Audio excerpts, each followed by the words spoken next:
ધોરણ 10 ગણિત વિભાગ ડી કુલ 20 ગુણ છે.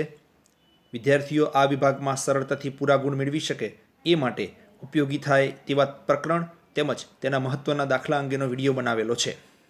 પ્રકરણ નંબર 3 દ્વિચલ સુરેખ સમીકરણ યુગ્મ. આ પ્રકરણમાંથી 4 ગુણના દાખલા પૂછાઈ શકે તેવા છે, તો વિભાગ ડીમાં ઉપયોગી થાય તેવા દાખલાઓ માટે આ વિડીયો બનાવેલો છે.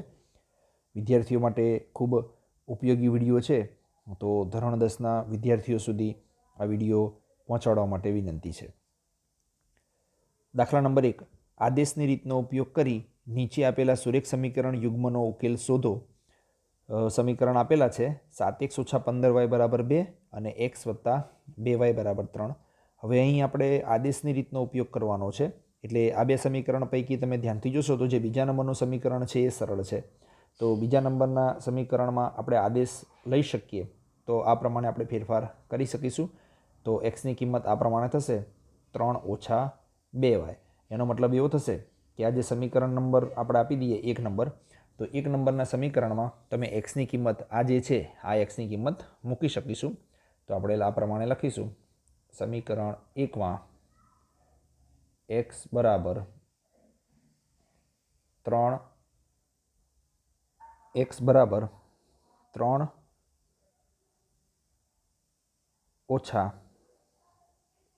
2y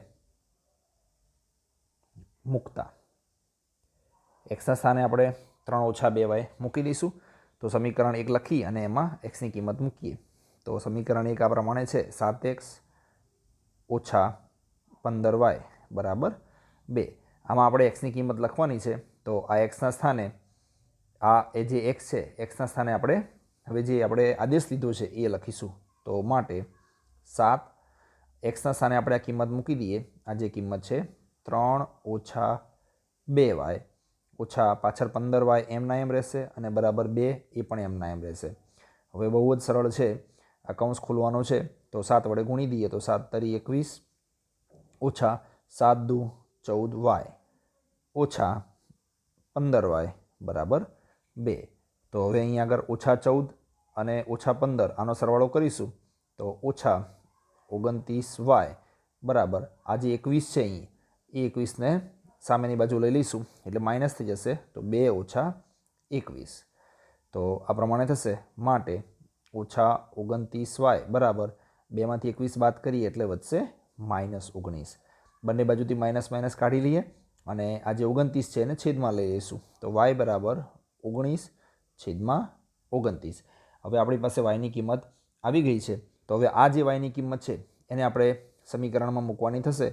તો આ સમીકરણ નંબર 1 આને સમીકરણ નંબર 2 આપી દઈએ.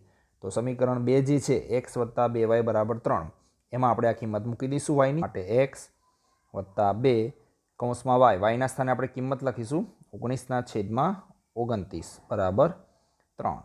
માટે x વત્તા અહીં આ 29 જે છે એને આપણે લસા લઈશું એટલે આ 29 જે છે એ અહીં પણ ગુણાશે આ x સાથે અને 29 આ બાજુ 3 સાથે પણ ગુણાશે અને અહીં ઉપર આ બેનો ગુણાકાર થશે. તો આ 29ને x સાથે ગુણીશું એટલે બનશે 29x વત્તા 19 × 2 = 38 અને આ 29ને આ બાજુ 3 સાથે ગુણીશું 87 થશે. માટે 29x બરાબર હવે 38 આ બાજુ લઈ માઇનસ કરીશું 87 ઓછા 38 માટે 29x બરાબર 49 થશે. આને છેદમાં લઈ લઈએ આપણે. માટે x બરાબર 49/29. આમ x અને yની બંનેની કિંમત મળી ગઈ છે. તો આપણે ઉકેલ લખી નાખીએ. ઉકેલ x બરાબર 49/29 અને yની જે કિંમત અગાઉ મળી હતી એ પણ લખી લઈએ આપણે 19/29. આ પ્રમાણે આદેશની રીતે x અને yની કિંમત શોધી શકાય છે. નીચેના દ્વિચલ સુરેખ સમીકરણ યુગ્મનો ઉકેલ આદેશની રીતે મેળવો. સ્વાધ્યાય 3.3નો દાખલો છે x + y = 14 સમીકરણ નંબર 1 અને x - y = 4 સમીકરણ નંબર 2. તો આદેશની રીતે આપણે આ દાખલાને ગણવો છે. તો અહીં સમીકરણ નંબર 2 તમે જોશો તો x - y = 4 છે. x - y = 4. આપણે આ જે -y છે એને આપણે આ બાજુ લઈ અને નિશાની બદલી કાઢીશું એટલે આપણો આદેશ તૈયાર થઈ જશે. તો એક્સ બરાબર માઇનસ વાયને આ બાજુ લઈએ એટલે પ્લસ થશે, એટલે વાય વત્તા 4 આ આપણો આદેશ થશે. હવે આ જે કિંમત છે એક્સ બરાબર વાય વત્તા 4 એને સમીકરણ નંબર 1માં મૂકી દઈશું આપણે. તો સમીકરણ નંબર 1માં એક્સની કિંમત મૂકતા સમીકરણ નંબર 1 આપણું એક્સ વત્તા વાય બરાબર 14 છે. તો એક્સ વત્તા વાય બરાબર 14, એમાં એક્સના સ્થાને આપણે આ કિંમત મૂકવાની છે વાય વત્તા 4. તો હવે આ એક્સના સ્થાને આપણે આદેશ લીધો છે એ એક્સના સ્થાને કિંમત મૂકી દઈએ. તો માટે વાય વત્તા 4 વત્તા આ જે બાકીનું બધું છે એમને એમ રહેશે, એટલે વાય બરાબર 14 આ પ્રમાણે થશે. માટે તમે જોશો તો આ વાય અને આ વાય એટલે 2y થશે. આ 4 જે પ્લસ છે એને સામે લઈ લઈએ તો 14 ઓછા 4 માટે 2y બરાબર 14માંથી 4 બાદ કરી દો એટલે થશે 10. માટે y બરાબર હવે 2 ને છેદમાં લઈ લઈએ માટે y બરાબર 5 આ આપણી કિંમત આવી ગઈ છે. હવે આ જે y બરાબર 5 છે એને આપણે જે આપણો આદેશ છે આ આદેશ એમાં આપણે કિંમત મૂકી અને સરળતાથી શોધી શકીશું. x બરાબર y વત્તા 4 માં y બરાબર 5 મૂકતા જે આપણે yની કિંમત શોધી છે એ હવે કિંમત મૂકી દઈશું. તો માટે x બરાબર yના સ્થાને આપણે 5 લખીશું અહીં, તો yના સ્થાને 5 લખીએ વત્તા 4. તો માટે x બરાબર 9. તો x બરાબર આપણો ઉકેલ થશે ઉકેલ x બરાબર 9 y બરાબર 5. બીજો એક દાખલો જોઈએ. નીચેના દ્વિચલ સુરેખ સમીકરણ યુગ્મનો ઉકેલ આદેશની રીતે મેળવો. રકમ આ પ્રમાણે છે 0.2x વત્તા 0.3y બરાબર 1.3 2.3. બીજું સમીકરણ છે 0.4x વત્તા 0.5y બરાબર 2.3. તો આ જે બે સમીકરણ છે અહીં તમે રકમ જોશો તો રકમમાં પોઈન્ટવાળું બધું આપેલું છે. તો આપણે દરેક પદને 10 વડે ગુણીશું તો અહીં પોઈન્ટ દૂર થશે. તો સમીકરણના દરેક પદને 10 વડે ગુણતા, આ 10 વડે એટલા માટે ગુણવું પડે છે કે અહીં રકમની અંદર બધે પોઈન્ટ છે. તો આ જે પહેલું પદ જે છે 0.2x એને 10 વડે ગુણીશું તો થશે 2. માટે સમીકરણ આ પ્રમાણે તૈયાર થશે 2x વત્તા અહીં છે 0.3y તો ત્યાં બની જશે 3y અને આ જે પદ છે 1.3 ત્યાં બની જશે 13. તો આ ખાસ મિત્રો યાદ રાખવાનું. બીજું સમીકરણ જોઈએ તો એને 10 વડે ગુણીશું તો બનશે 4x. ત્યારબાદ 0.5y છે તો એને 10 વડે ગુણીશું તો બનશે 5y અને આ જે 2.3 છે એને 10 વડે ગુણશો એટલે બનશે 23. હવે તમે જોઈ શકો છો આપણી પાસે બે સમીકરણ તૈયાર છે અને બંને સમીકરણમાં પોઈન્ટ નથી. એટલે જ્યારે પણ સમીકરણની અંદર પોઈન્ટ આપેલું હોય તો આ પ્રમાણે તમે 10 વડે ગુણી અને સરળતાથી પોઈન્ટને દૂર કરી શકો છો. હવે આપણે અહીંથી આદેશ લઈ અને દાખલો ગણવાનો છે. તો જે આપણને સમીકરણ સરળ લાગે એનો આપણે ઉપયોગ કરીએ. તો સમીકરણ નંબર જે 1 છે એ સમીકરણ નંબર 1માં આપણે એક્સને કરતાં બનાવીશું અને આદેશ લઈએ તો સમીકરણ 1 આ પ્રમાણે છે. ફરીથી લખી નાખીએ કે 2x વત્તા 3y બરાબર 13 આ આપણું સમીકરણ નંબર 1 છે. સૌથી પહેલાં આ 3y જે પ્લસ છે એને આપણે સામે લઈ લઈએ એટલે માઇનસ થઈ જશે. તો માટે 2x બરાબર 13 ઓછા 3y.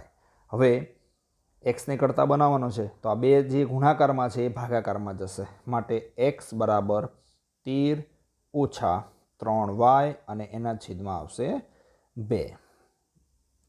તો આ ખાસ મિત્રો યાદ રાખવાનું. આ પ્રમાણે આપણે હવે એક્સની જે કિંમત છે એ મળી ગઈ છે. તો 4x વત્તા 5y બરાબર 23 એની અંદર આપણે એક્સની કિંમત 13 ઓછા 3y છેદમાં 2 મૂકવાની છે. તો ખાસ આ જે એક્સ છે એના સ્થાને આપણે આ કિંમત મૂકવાની છે. તો માટે 4 હવે એક્સની કિંમત મૂકીશું તો 13 ઓછા 3y છેદમાં 2 વત્તા આ જે બાકીનું જે છે એમને એમ લખવાનું છે 5y સામે 23 છે એ પણ આપણે એમને એમ લખીશું. તો હવે તમે જોશો તો આ છેદ ઉડી જશે 2 × 2 2 × 4. હવે આ જે કૌંસની અંદર છે એને આપણે 2 વડે ગુણી નાખીએ. તો માટે 13 × 26 2 વડે આને પણ ગુણીશું એટલે ઓછા 6y વત્તા 5y બરાબર 23. હવે 26ને સામે લઈ લઈએ એટલે માઇનસ થઈ જશે અને અહીં -6y છે પ્લસ 5y છે, બાદબાકી કરીએ મોટાની નિશાની આવશે એટલે -y સામે 23 ઓછા 26. તો માટે -y બરાબર 23માંથી 26 બાદ કરીએ એટલે આવશે -3. બંને બાજુથી માઇનસ માઇનસ કાઢી નાખીએ તો y બરાબર 3. એટલે આપણને yની કિંમત અહીં પ્રાપ્ત થઈ છે. હવે આ જે yની કિંમત પ્રાપ્ત થઈ છે એને આપણે જે આપણો આદેશ લીધો હતો x બરાબર જે આપણો આદેશ છે x બરાબર 13 ઓછા 3y છેદમાં 2 એની અંદર મૂકી દઈશું. તો x બરાબર 13 ઓછા 3y ભાગ્યા 2 આ આપણો જે આદેશ હતો એ છે. અહીં તમે જોઈ શકો છો 13 ઓછા 3y છેદમાં 2. તો હવે એની અંદર આપણે yની કિંમત મૂકવાની છે 3. તો x બરાબર અહીં આપણે y બરાબર 3 આ જગ્યાએ મૂકી દઈએ. તો 13 ઓછા 3 કૌંસમાં 3 yના સ્થાને 3 લખેલું છે છેદમાં 2. તો x બરાબર 13 ઓછા 3 તરી 9 થશે છેદમાં 2.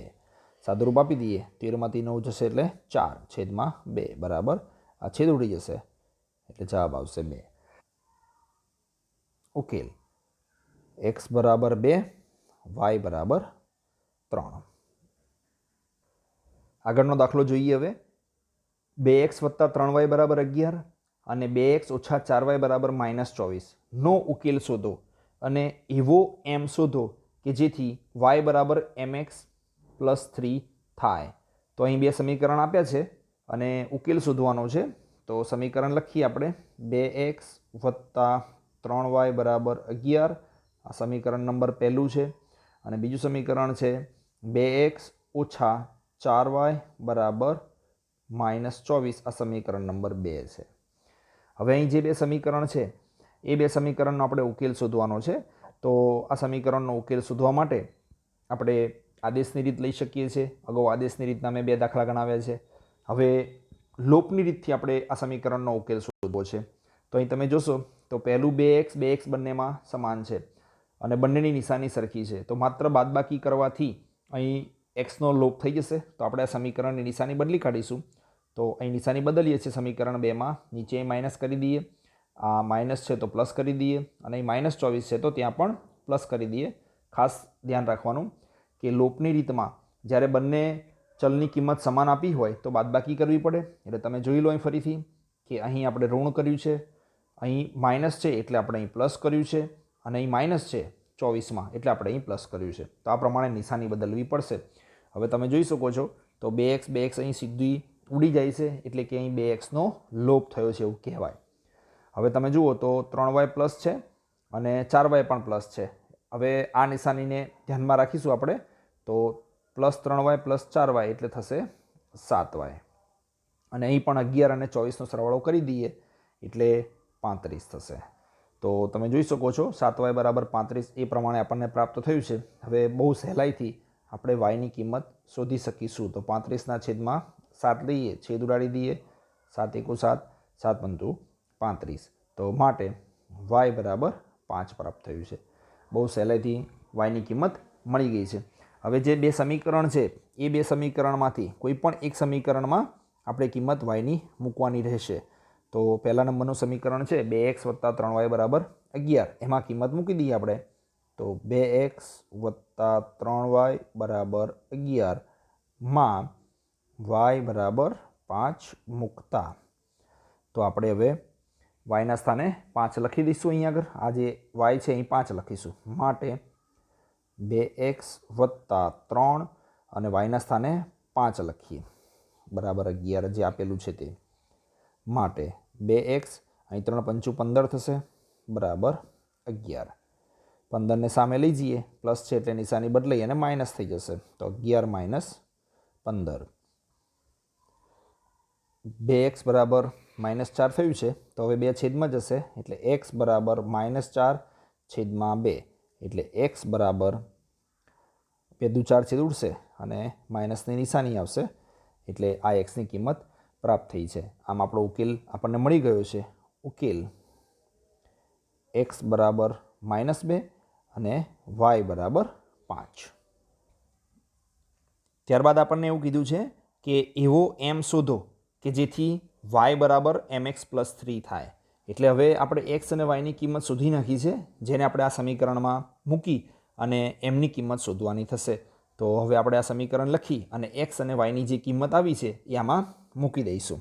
આપણને સમીકરણ આપેલું છે અને એમની કિંમત શોધવાની છે. તો અહીં એક્સની કિંમત -2 છે અને વાયની કિંમત 5 છે. તો આ બંને કિંમત આપણે આમાં મૂકી દઈએ. વાયના સ્થાને લખીએ 5 એમ અને એક્સની કિંમત આવી છે -2. તો આ પ્રમાણે થશે 5 બરાબર -2m + 3. હવે આ જે +3 છે એને સામે લઈ લઈએ આ બાજુ. માટે 5 - 3 બરાબર -2m. માટે 5માંથી 3 જશે એટલે 2 બરાબર -2m. હવે એમની કિંમત શોધવાની છે. આ -2 ગુણાકારમાં છે એટલે આપણે એને છેદમાં લઈ લઈશું. તો માટે 2/-2 બરાબર m. અહીં 2 ઉડી જશે એટલે તમારો જવાબ થશે માટે m બરાબર -1. જે આપણો પ્રશ્ન હતો કે એમની કિંમત શોધો, તો અહીં એમની કિંમત -1 થશે. એ 4 માર્ક્સમાં ખૂબ અગત્યનો દાખલો છે. ઉદાહરણ 11 છે આ. 2 વ્યક્તિની માસિક આવકનો ગુણોત્તર 9:7 છે અને તેમના માસિક ખર્ચનો ગુણોત્તર 4:3 છે. જો દરેક વ્યક્તિ માસિક ₹2000ની બચત કરે તો તેમની માસિક આવક શોધો. અહીં 2 વ્યક્તિની આવકની અને એના ખર્ચની તુલના કરેલી છે ગુણોત્તર સ્વરૂપે. તો આપણે એ ધારી અને દાખલો ગણીએ. તો શરૂઆતમાં આપણે બંનેની આવક ધારી લઈએ કે ધારો કે 2 વ્યક્તિની માસિક આવક અનુક્રમે અહીં જે આપણને ગુણોત્તર આપેલો છે 9:7, એટલે બંનેની આવક આપણે 9x અને 7x ધારી લીધી છે. એ જ રીતે ખર્ચનો ગુણોત્તર 4:3 છે, તો એને આપણે વાય સ્વરૂપમાં લઈ લઈશું. તો માસિક ખર્ચ અનુક્રમે 4y અને 3y રૂપિયા છે. હવે આ જે 2 વ્યક્તિ છે એ ફરીથી એક વખત સમજી લઈએ. માસિક આવકનો ગુણોત્તર 9:7 છે, તો આપણે આવક માટે x લીધું છે, તો બંનેની આવક 9x અને 7x ધારી લીધી છે. ખર્ચ માટે y લીધું છે, તો માસિક ખર્ચનો ગુણોત્તર 4:3 છે, તો બંનેના ખર્ચ અનુક્રમે 4y અને 3y રૂપિયા થશે. હવે જો દરેક વ્યક્તિ માસિક ₹2000ની બચત કરે છે. હવે બચત ક્યારે થાય કે જે કંઈ પણ આવક હોય એમાંથી તમે ખર્ચ બાદ કરી દો તો તમને બચત પ્રાપ્ત થાય. આપણી પાસે 10 રૂપિયા હોય અને એમાંથી આપણે 6 રૂપિયા વાપરી કાઢીએ તો 10માંથી 6 જાય તો 4 રૂપિયા એ આપણી બચત થશે. તો અહીં બંને વ્યક્તિની જે આવક છે એ આવકમાંથી ખર્ચ બાદ કરીશું અને ત્યારબાદ 2000 રૂપિયા સામે લખીશું તો સમીકરણ પ્રાપ્ત થશે. તો પહેલી વ્યક્તિની આવક એ 9x છે, આવક 9x છે અને એનો ખર્ચ 4y છે. તો માટે આ પ્રમાણે સમીકરણ બનશે 9x - 4y બરાબર 2000. કારણ કે બચત એ 2000 થાય છે, તો આ સમીકરણ નંબર 1 થયું. હવે બીજી જે વ્યક્તિ છે એની જે આવક છે એ 7x છે અને એનો ખર્ચ છે 3y છે. તો આપણને સમીકરણ મળશે 7x - 3y બરાબર બચત બંનેની સરખી જ છે, તો આ સમીકરણ નંબર 2 થશે. હવે આપણી પાસે 2 સમીકરણ આવી ગયા છે. તમે એ સમીકરણ જોશો 9x - 4y બરાબર 2000 અને 7x - 3y બરાબર 2000. આ આપણા 2 સમીકરણ છે. હવે અહીં આપણે લોપની રીત કરવી છે. તો આ સમીકરણ 1 જે છે એમાં 4 છે, સમીકરણ 2માં 3 છે. તો ચોકડી ગુણાકાર સ્વરૂપે આપણે આ સમીકરણ 1 જે છે એને 3 વડે ગુણીએ, સમીકરણ 2ને 4 વડે ગુણીએ. તો સમીકરણ 1ને અહીં 4 છે પહેલાં સમીકરણમાં એટલે 3 વડે, અને સમીકરણ 2ને સમીકરણ 2માં 3y છે તો એને 4 વડે ગુણીએ. સરવાળો કે બાદબાકી શું કરવાનું એ અહીં નિશાની પરથી આપણને ખબર પડશે. તમે જોશો તો અહીં બંનેમાં માઇનસ છે એટલે સમાન નિશાની હોય તો બાદબાકી કરવી પડે. તો બાદબાકી કરતા તો આપણે ગુણી નાખીએ. સમીકરણ 1 જે છે આપણું એ સમીકરણ 1ને આ ત્રણેય પદને આપણે 3 વડે ગુણીશું. આ બધા પદને 3 વડે ગુણીએ. તો પહેલાં 9ને ગુણીશું 3 વડે તો થશે 9 × 3 = 27x. ત્યારબાદ બીજું જે પદ છે 4y - 4y એને પણ 3 વડે ગુણી દઈએ એટલે -4 × 12y, અને સામે અહીં 2000 છે તો એને પણ 3 વડે ગુણીશું એટલે મળશે 6000. આ પ્રમાણે થશે. હવે સમીકરણ 2 જે છે એને 4 વડે ગુણવાનું છે. તો સમીકરણ 2 માં અહીં 7x છે, તો એને 4 વડે ગુણીશું એટલે થશે 28x. ત્યારબાદ અહીં 3y છે, તો 3y ને 4 વડે ગુણીશું એટલે -12y, અને સામે તો 2000 જ છે, તો એને આપણે 4 વડે ગુણીશું તો 2000 ગુણ્યા 4 એટલે 8000 થશે. 8000. હવે બાદબાકી કરવાની છે એટલે નિશાની બદલવી પડશે. તો આ પ્રમાણે નિશાની બદલી કાઢીએ. આ નિશાની બદલી કાઢી છે. તો હવે નિશાની બદલ્યા બાદ તમે જોશો તો અહીં 12y નો લોપ થશે. તો 27માંથી 28 બાદ કરીશું એટલે વધશે -x. અહીં -x વધશે, -x બરાબર 6000માંથી 8000 બાદ કરીએ એટલે -2000. તો બંને બાજુથી માઇનસ કાઢી નાખીએ એટલે x બરાબર 2000. એટલે આપણને જે આપણે x ધાર્યું હતું પહેલો જે ગુણોત્તર એ પ્રાપ્ત થઈ ગયો છે. હવે આવક શોધવા માટે આપણે બંનેની માસિક આવક જે ધારી હતી, માસિક આવક આપણે આ પ્રમાણે ધારી હતી 9x અને 9/7 હતું, તો 9x અને 7x આ આપણે માસિક આવક ધારી હતી.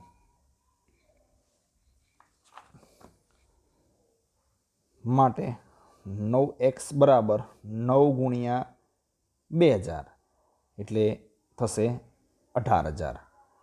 આ પહેલા વ્યક્તિની માસિક આવક થશે. અને જો બીજો વ્યક્તિ છે એની માસિક આવક છે 7x એટલે 7 ગુણ્યા 2000, કારણ કે અહીં xની કિંમત 2000 મળી છે, તો આનો ગુણાકાર થશે 14000. એટલે મતલબ જે આપણો પ્રશ્ન છે બંને વ્યક્તિની માસિક આવક શોધો, તો પહેલા વ્યક્તિની માસિક આવક થશે 18000 રૂપિયા અને બીજા વ્યક્તિની માસિક આવક થશે 14000 રૂપિયા. બીજો એક પ્રશ્ન જોઈએ. 2 અંકોની એક સંખ્યા અને તે સંખ્યાના અંકની અદલાબદલી કરતા મળતી સંખ્યાનો સરવાળો 66 છે.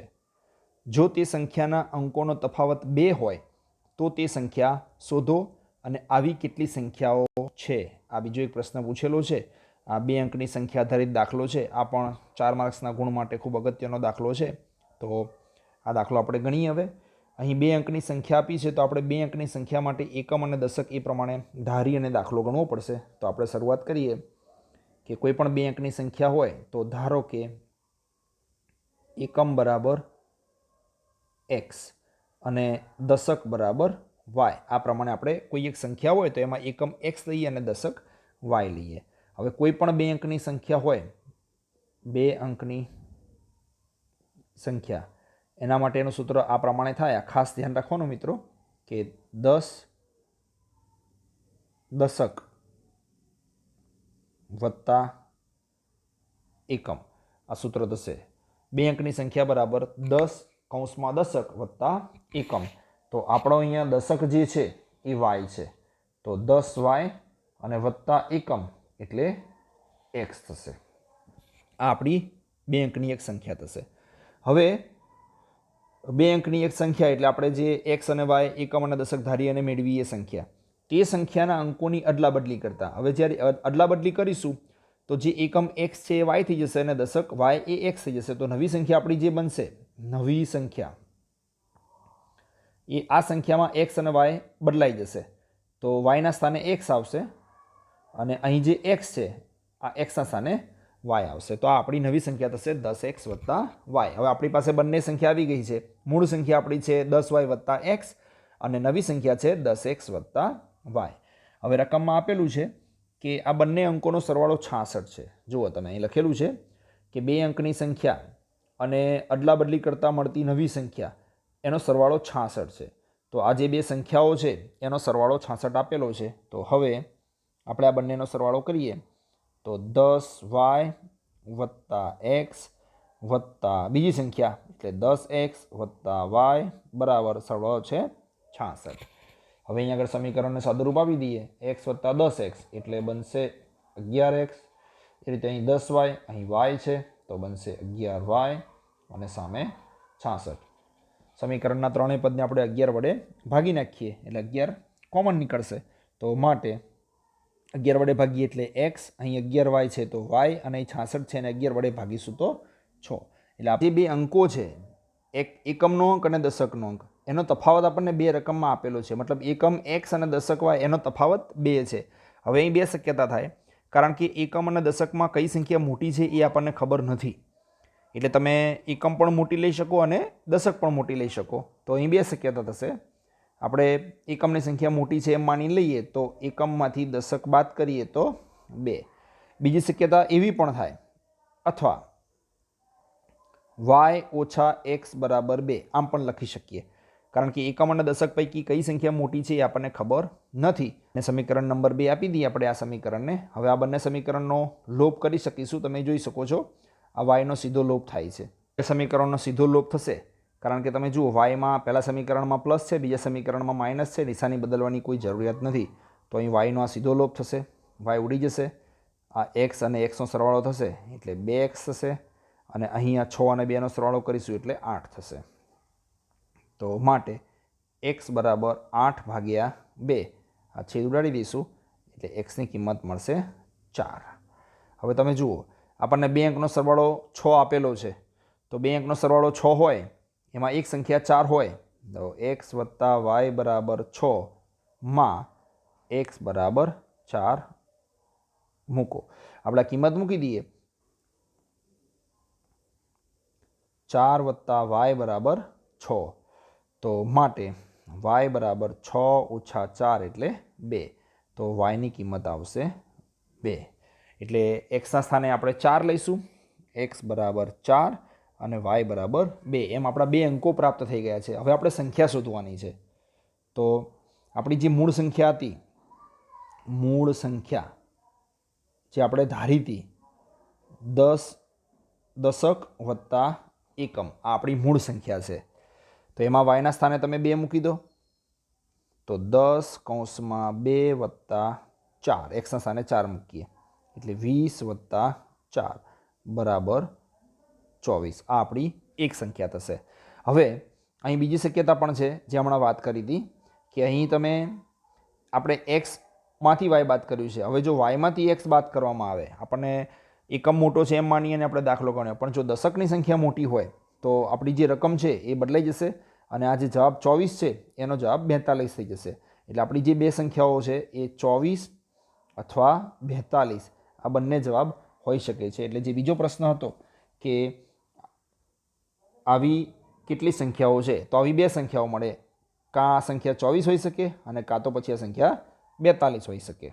શૈક્ષણિક અપડેટ નિયમિત મેળવવા માટે અપડેટ્સ ઓનલી યુટ્યુબ ચેનલને સબસ્ક્રાઈબ કરશો, તેમજ વિડીયોને લાઇક અને શેર કરશો.